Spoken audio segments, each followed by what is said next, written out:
What's up, guys? All right, so I've gotten a lot of requests for Jackson Holliday's swing. So let's uh, let's get into it. Let's see what he's got going on mechanically. So this is when he was in the amateurs, and it looks pretty typical of today's swing style. Guys are just kind of hanging back on the back leg. They start usually with 100% of their weight on their back leg, like Jackson Holliday's doing here. And then they stride and don't really put a whole lot of weight on the front foot and pretty much hang back. And this makes them, it kind of goes along with a swing in which your hands are really exerting quite a bit.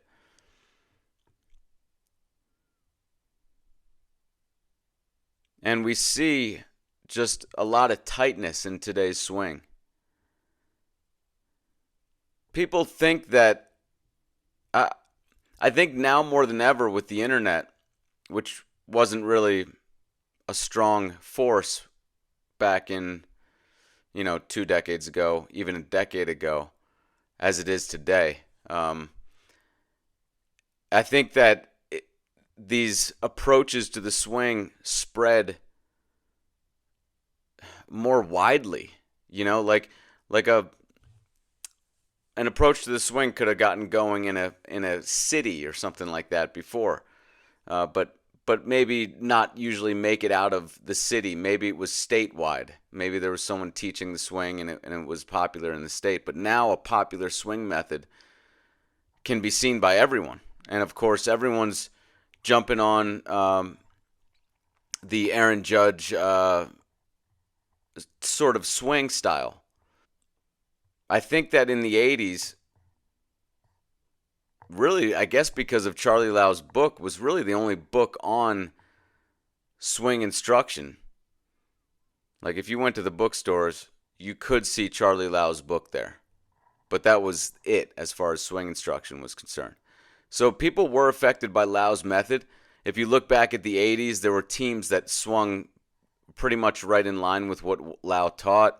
And everyone thought that, anyone who delved into swing mechanics would have this very Charlie Lau type of swing, which I would call, it's basically today's swing, but you're swinging down and shifting more weight forward. And people think, well, that's so much different. But to me, that's not that much different because it's the same in the way that matters, which is you're pushing your hands out to the ball. So Lau liked to shift some weight and then keep the hands inside and throw the hands at the ball.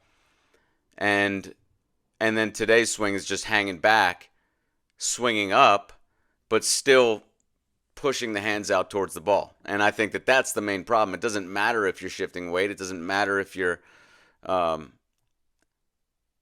swinging down or swinging up. Those to me are rather inconsequential. I've seen guys who were very lead arm dominant and they didn't shift a lot of weight. I think of Carlos Pena, the guy who what's his name? He just got traded to the Yankees, lefty, Soto. He also hangs back, but is still pretty lead arm dominant in his action. That's not to say that these guys couldn't do better if they did shift a little bit more weight. I think that a lead arm dominant action tends to go with shifting more weight, but you don't have to think about shifting more weight. It's just that when you are in a lead arm dominant structure to the swing, you tend to just use more of your body. And by using more of your body, you're going to naturally shift more weight. Because the best way to utilize your body is not to hang back on the back leg. And this is one of the main flaws of Schenk's method. I had someone recently say, he doesn't say that. Schenk doesn't say hang back on your back leg. I thought I've heard him say rotate on the back femur, but it doesn't matter. When he demonstrates and when his students demonstrate what they are trying to do in the swing, they are hanging back on the back leg. What Richard Skenk's swing is, and what that means, what the popular method is today, is one in which you very much hang back on the back leg, doing a drastically upward swing at the ball, and you throw the hands towards the ball. That's just going to come side dish in the swing structure that you're creating. So to me, in the way that really matters, it hasn't changed, even from the swing in the 80s. That's why people dog the 80s swing, and I'm like, but you're into today's swing. And there's nothing better about today's swing. Let me just say, because I know everyone out there is saying, I know in the comments people are going to say that Aaron Judge, he had 62 homers, obviously one of the best years by a right-hander of all time, for sure.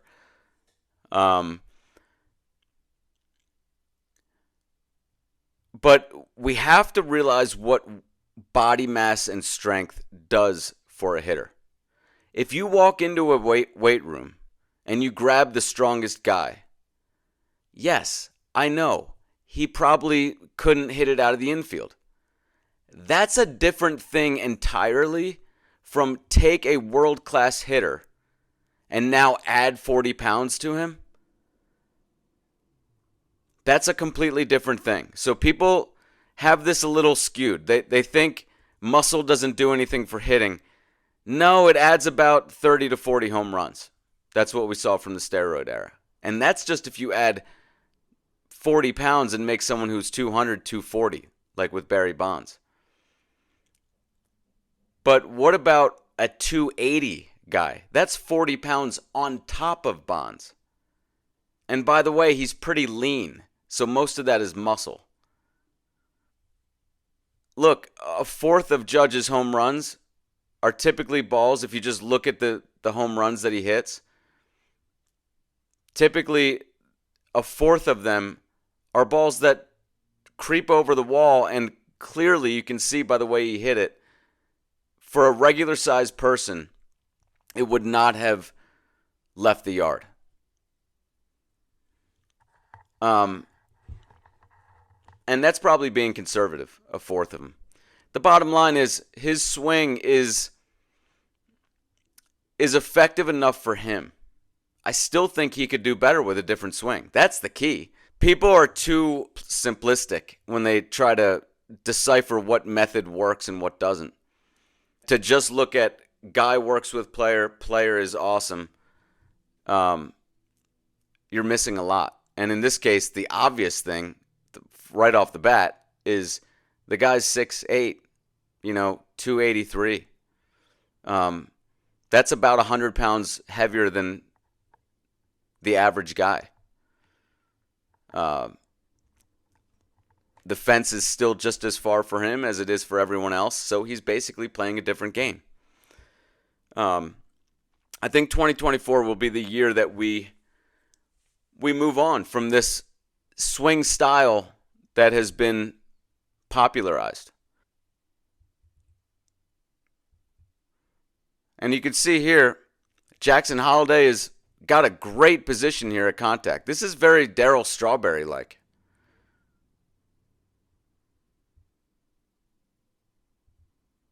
Just seeing something like this tells me that this guy's probably going to hit for decent power.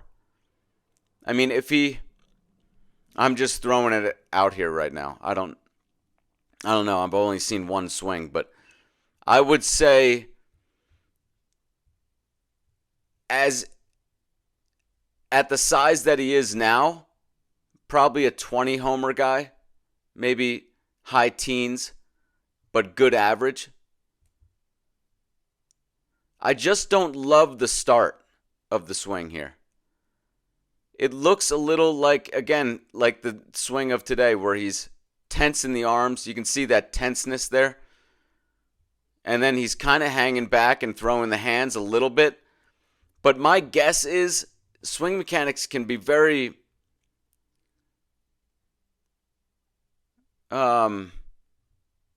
complex. Many different factors working. It could be I often see guys, I think what happens is they naturally, as kids, develop very lead arm dominant swings. But then they still work on what's being taught today, but they haven't incorporated all of it to the point that it actually affects what matters in their swing. And so he remains, and what matters is lead arm dominance, the structure of a lead arm dominant swing. And so he still remains in that lead arm dominant structure. So basically what I'm saying is modern instruction, despite the fact that it tends to lead people away from lead arm dominant structure, sometimes just isn't 100% effective on guys. They're able to incorporate what it's teaching without messing up that lead arm dominant structure that they created. And so they still can do well. And that would just be my guess for Jackson Holliday. If he's someone who likes to work on his swing, anyone who likes to work on their swing, obviously they're not just developing their own method. And so they adopt a certain method. And that method is going to be obviously a conventional method 99.9% of the time. That's a good looking swing though. As he puts on more weight, I could see him hitting 30 homers with a swing like that. Now, this is a more recent swing. Similar start, similar kind of pushy action, hanging back, pushing the hands, but achieves a connected position at contact. This is so common of today's good hitter. They're just guys who I think they naturally would be lead arm dominant. They naturally would want to shift more weight, but they've worked so much on what they're teaching today, yet it hasn't adulterated their lead arm dominant swing action, which is really the most important thing. But I still think guys would do better with shifting a little bit of weight. I don't think that you need to do anything else but swing with your lead arm and see what structure you develop when doing that. People think that I don't like to teach the lower body. It's not that. It's that the way that I want to teach the lower body is with no words. And I just want to say, swing with your lead arm. And that will teach you your lower body action. It's a little different in the way that it communicates with your upper body when you're in a lead arm dominant structure. When you're swinging with just your lead arm, you tend to want, the whole cadence and rhythm is completely different in this pulling action of the front arm as opposed to one in which the back arm is overexerting. We are taking the back arm off only to get the structure, only to see should my lower body move in relation to my upper body. How should my upper body feel? How should my arm feel as I start forward? I want to see the dropping action of the barrel transition from the backswing into the forward swing. You're building up some power with the lower body. I want to see more of that. That's what you get in a more lead arm dominant action. That's what's missing from today's swing. These guys are hanging back on their back leg. They're basically taking their body out of the swing. Again, that can work for someone who's 280. Because what works for him, what would be outs for most people are home runs for him. So the game is a little bit different. He can kind of poke the ball and still get a home run. And again, that's not to say he wouldn't do even better with a more lead arm dominant action. You put Ken Griffey Jr.'s swing on Aaron Judge, that's a scary thought, isn't it? That's a scary thought, and that's what I wrote about in my first book when I said pretty soon there's going to be an 80 homer guy and a 400 average guy, and they may be the same person. And I still believe that that's possible because of the combination of athletes getting bigger and stronger. And I had in mind back when I wrote this in 2010, 2009, that, yeah, we'd see an Aaron Judge type of guy. And look, we are seeing him converge, ironically, with a swing theory. Well, that's not the last time it's going to happen. It's going to happen again. There's going to be a 280 guy. Who knows? Maybe even a little bit bigger. Maybe 290. So there's going to be a guy at some point in the future who's Aaron Judge's size who goes with a more lead arm dominant approach to the swing. And that's going to be scary. So, like I said, good positioning at contact.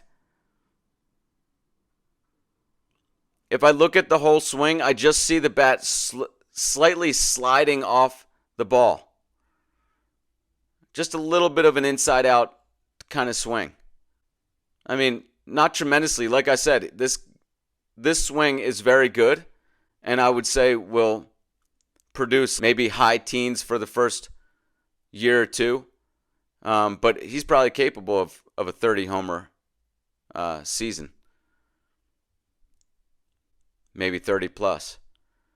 But looks like a decent average guy. He's probably going to do that 30 homers and even above a 300 average, something like that. I could see that.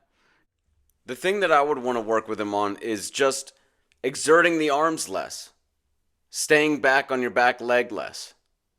And the way to do that is just to swing with your lead arm and work on understanding the structure that you're creating.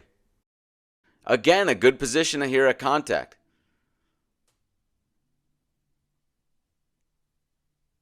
I mean, very solid swing. Beautiful the way he's dropping onto it. Boom. Just relaxes the back arm and just drops onto it. And that's where you get that nice smooth swing action. He's kind of tying himself up. I don't like the way today's players are tilting so much. You know what that has to do with is at some point they were working on keeping that head down at the ball. Look at that. The way the head stays down. So these guys are tilting quite a bit. As they go through contact. And to me, that cuts their swing short. See how he's kind of finishing his swing? I want to see that swing go all the way around. It's really a travesty how we're cutting the swing short today. And I'm sure he's one of these guys who probably works on just kind of cutting the swing short, you know? Not a big fan of it. But there you go. There's Jackson Holliday. I know a lot of you guys have been asking for that. Let me know what you guys think in the comments. Thank you guys for watching. Check out my website, theswingmechanic.com. I have my new book, Swing Like Griffey.